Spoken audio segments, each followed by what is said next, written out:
all your time waiting for that second chance, for a break that would make it okay. There's always some reason to feel not good enough, and it's hard at the end of the day. I need some distraction. Oh, beautiful release. Memories seep from my veins. Let me be empty. Oh, weightless, and maybe I'll find some peace tonight. In the arms of the angel, fly away from here, from this dark, cold hotel room, and the endlessness that you fear. You are pulled from the wreckage of your silent reverie. You're in the arms of the angel. May you find some comfort here.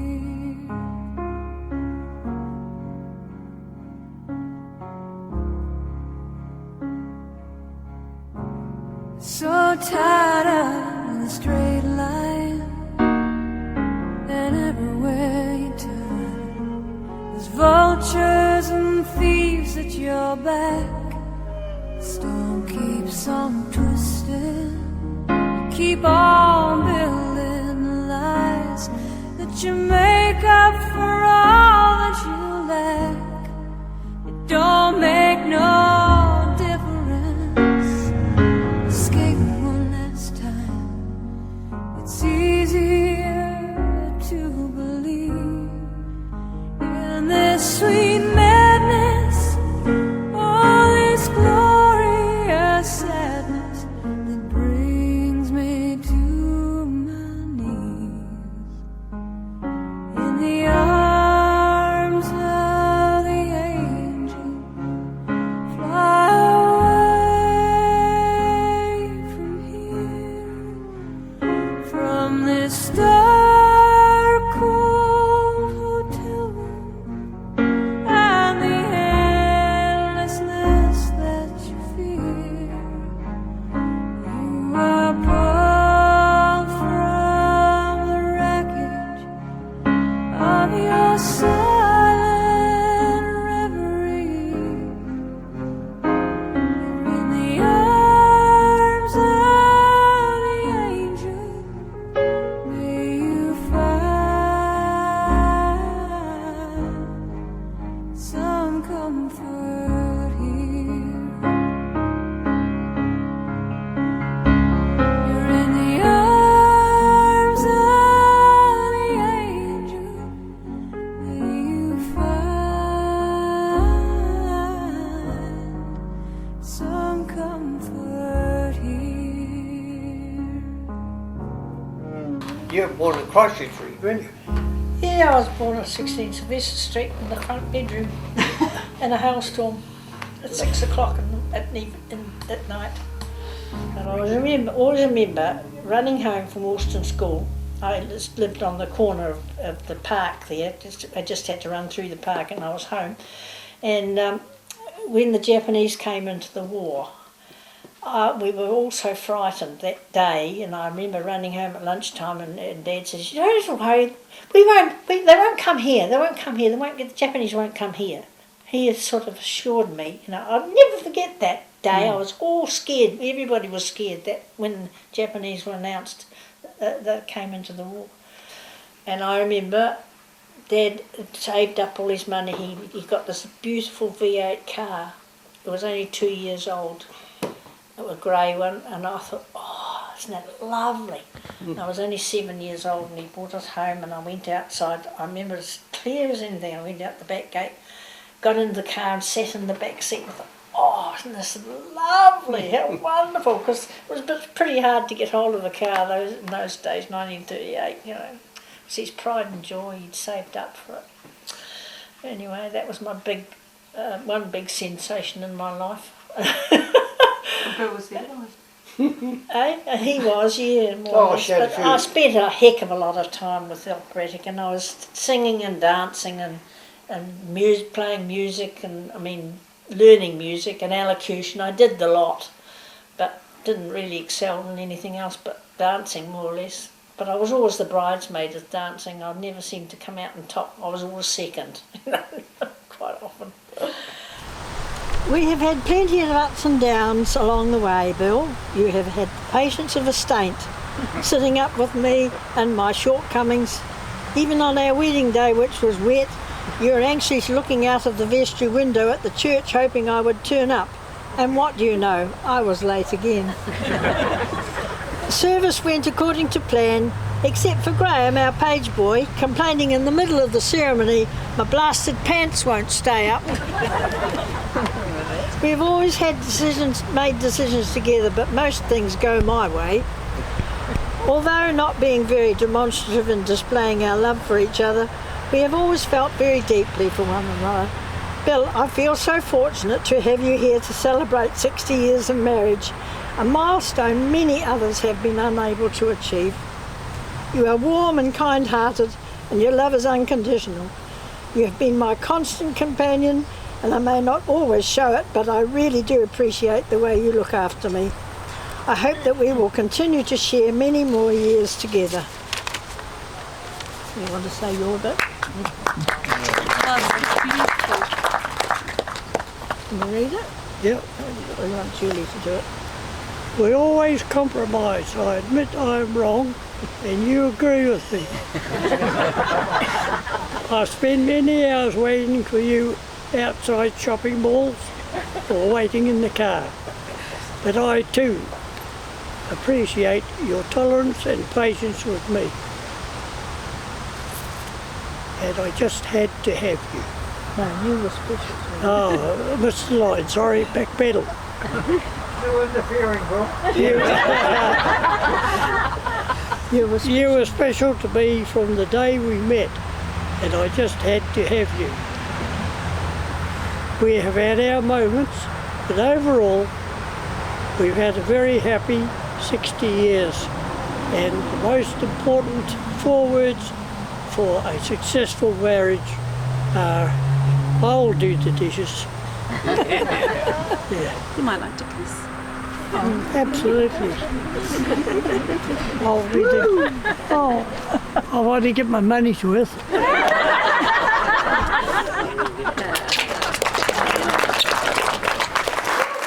I forgot to tell you how I met this young filly. They used to have a dance at the Caledonian Society Hall, dancing concert every Wednesday night, or every other Wednesday night. And I used to go along there, and there was this little tat in the kilt. And she was a good dancer, and I always liked to have a dance with her. She was very close as she was. And I never knew where to put my damn hand around that plate thing, you know, with the inside and get cuddly way out, cold on the outside. I soon sorted that out though. And anyway, then it went on, and then I was transferred away from Christchurch, so there was a big gap there, and anyway, I come back again. And before that, Terry and Nairi's wedding, I think, Rita was doing a bit of yodeling there, if I remember correctly. And Brother Ian and I were sitting right opposite Rita on the table, never even knew her then, never looked at her twice. Now, on we went, and we got transferred away, then big space and time. Back we came, and I started off in the badminton, then I was working for the railways in those days.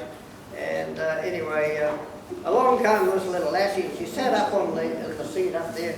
I thought, oh God, she's not a bad looking sort of beast. So I went over and had a conversation, talked to her into having a game of badminton, and that's how it all started off. From there on, it was all go.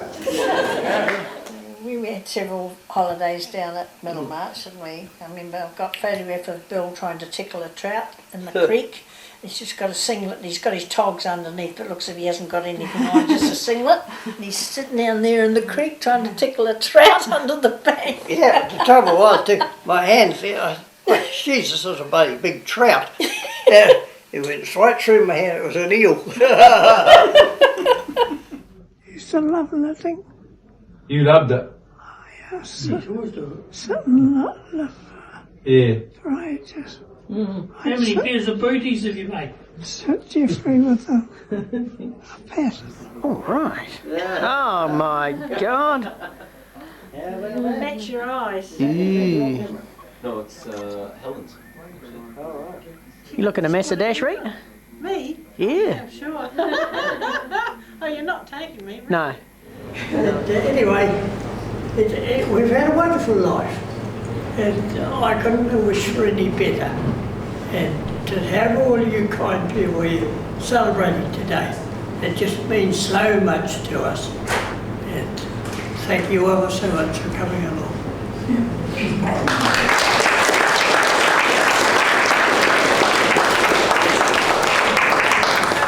Now, I'm off home, I've got another appointment.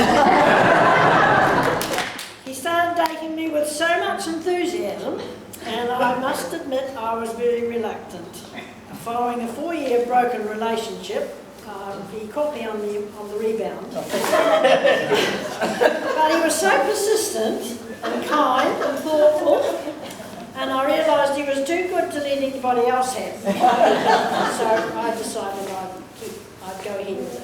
And that's how it's been all throughout our married life. In our middle years, Bill and I played badminton and then graduated to golf when we could no longer run fast. In between times, Bill suffered a stroke, a heart attack, diabetes and artery trouble, but has come out the other side still smiling.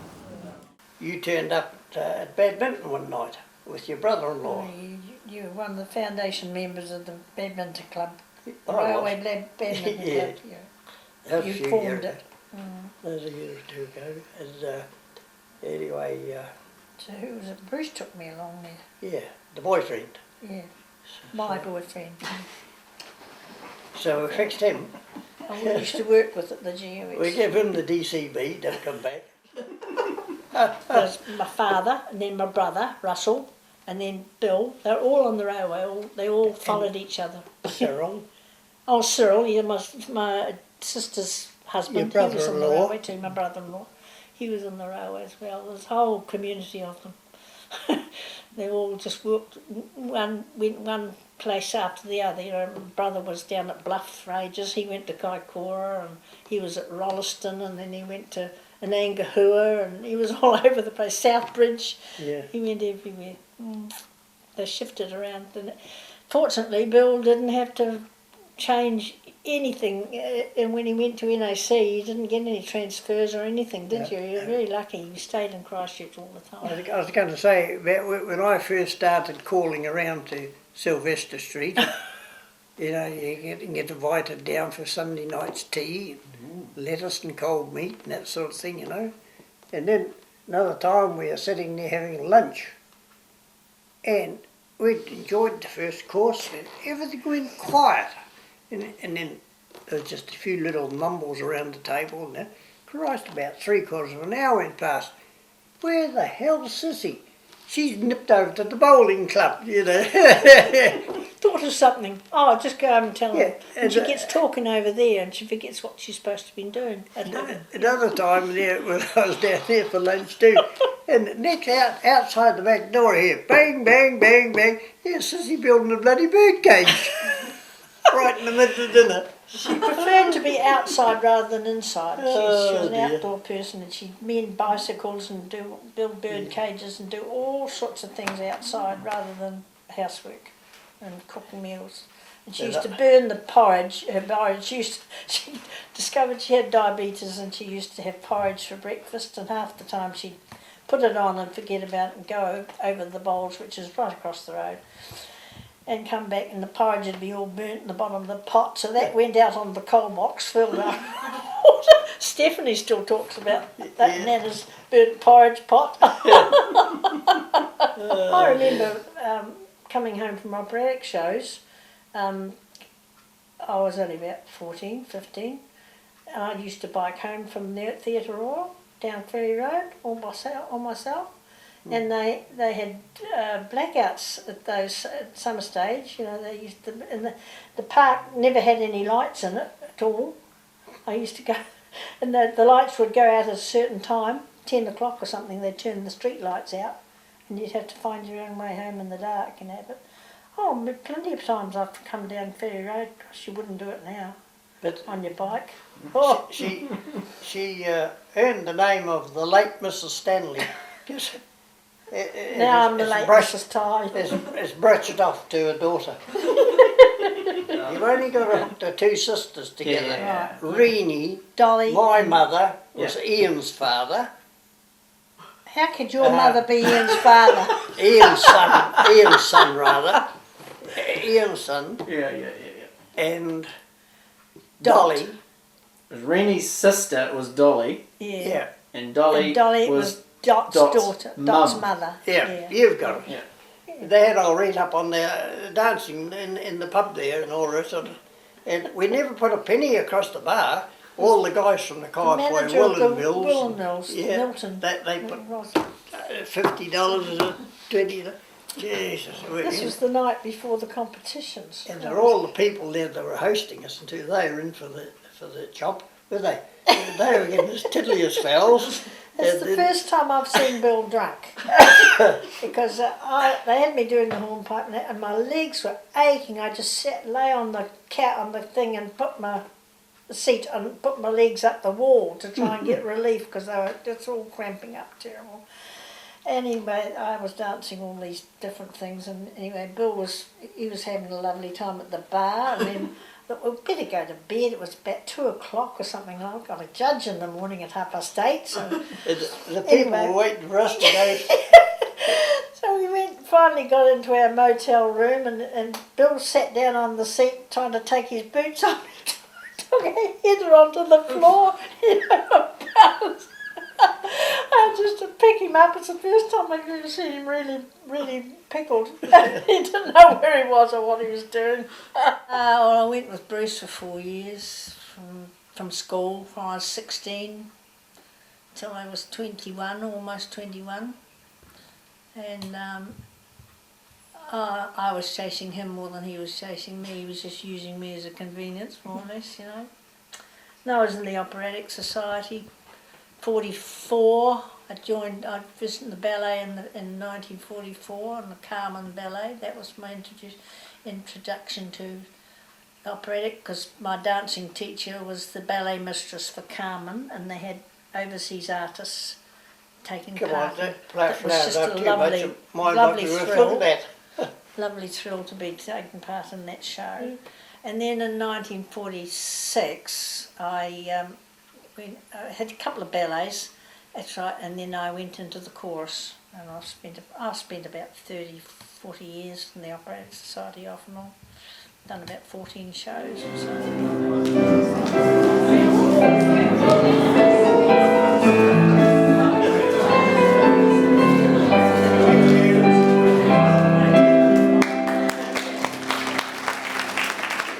You've never been able to swim much anyway, have you? No. Never learnt to swim. Only breaststroke.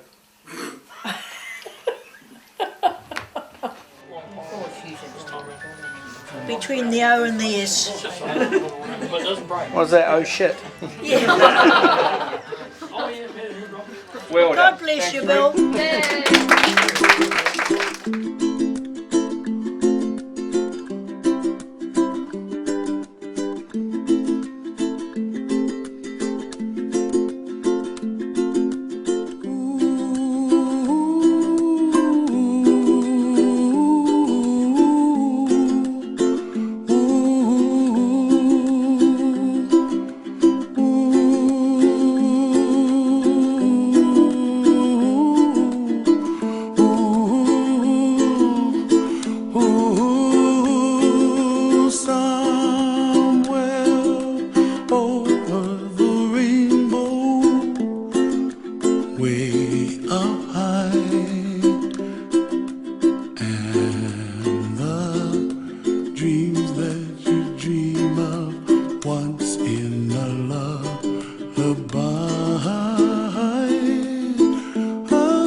elsewhere.